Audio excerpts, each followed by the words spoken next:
देखिए question number 8 है, लिखता है कि एक केपी में 50 पद है। 50 पद है मतलब ये क्या दिया हुआ है, पदों की संख्या दिया हुआ है। तो पदों की संख्या को हम लोग क्या बोलते हैं, n। तो टोटल नंबर ऑफ टर्म कितना है, n बराबर 50 दिया हुआ है। बोलो कोई दिक्कत नहीं है। आगे देखो, जिसका तीसरा पद 12 है, तीसरा पद यानी A3 कितना दिया है, 12 दिया हुआ है, ठीक है ना। और अंतिम पद 106 है, अंतिम पद लास्ट टर्म, इसको हम लोग क्या बोलते हैं, an कितना दिया है, 106 दिया है। इसका 29वां पद ज्ञात कीजिए। क्या ज्ञात करना है, A29, ये पता करना है। क्वेश्चन समझ गए। हाँ, वहाँ पे इसी तरह हिंदी में आएगा, आपको पहले इस तरह से करना पड़ेगा, ठीक है, उसके बाद बनाना है।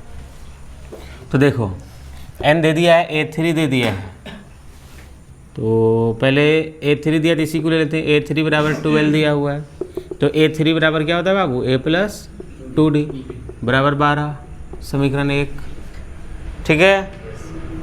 क्योंकि देखो AD नहीं पता है, अगर AD पता रहेगा तो उसका वैल्यू यहाँ पे बैठा देंगे, ठीक है। अब देखो दूसरा में क्या दिया है, AN दिया है, तो जो दिया है उसी को लेकर के बनाना है। तो यहाँ पे AN कितना दिया, 106।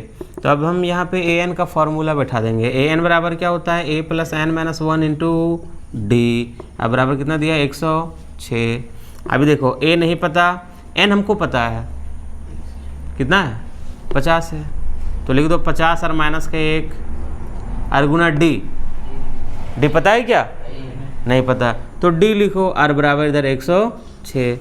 अब अभी देखो ये हो जाएगा A + 50 में से हम 1 घटा दिए, कितना बचेगा, 49 और गुना D 49D, अब बराबर 106, समीकरण 2, ठीक है। अब वही विलोपन विधि, क्या करेंगे इसमें, समीकरण 1 माइनस समीकरण 2 से, समीकरण 1 में से समीकरण 2 को माइनस करेंगे, ठीक है।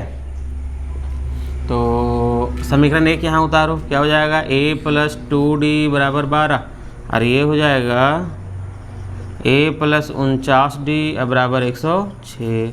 अभी देखो यहाँ प्लस है तो माइनस हो जाएगा, प्लस प्लस माइनस हो जाएगा, ये माइनस हो जाएगा, ये दोनों कट जाएगा, इसका वैल्यू ख़त्म हो गया ना। अब 49 में से 2 क्या करना है, घटाना है, क्योंकि प्लस माइनस माइनस है, तो कितना बच जाएगा, माइनस के 47D। अब बराबर देखो इधर माइनस का है और ये प्लस का है, तो माइनस प्लस मिलके माइनस हो जाएगा।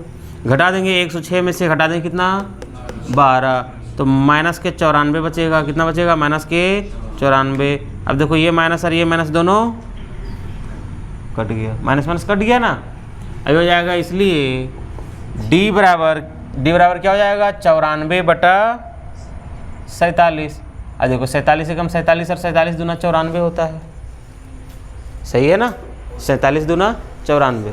अब क्या करेंगे, D का मान समीकरण 1 में रखने पर, अब यहाँ पे लिखेंगे D का मान कहाँ रखने पर, समीकरण 1 में रखने पर, समीकरण 1 उतारते हैं।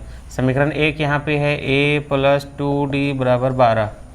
अभी देखो A + 2 गुना D का मान मैंने लाया 2 और बराबर इधर 12, तो वही A + 2 दूना क्या हो जाएगा, 4 और बराबर इधर 12 जाएगा। इसलिए A बराबर 12 में से 4 हम माइनस कर देंगे, कितना बच जाएगा, 8। AD निकल गया है ना। अब हमको निकालना क्या है, A29 निकालना है। अब निकाल दो, A29 बराबर होता है A + 28D। अब A निकाले हुए हैं 8 और प्लस 28 गुना D है आपका 2, कितना हो जाएगा, 8 + 28 दूना 56, 56 और 8 कितना हो जाएगा, 64। आंसर। बोलो कोई दिक्कत।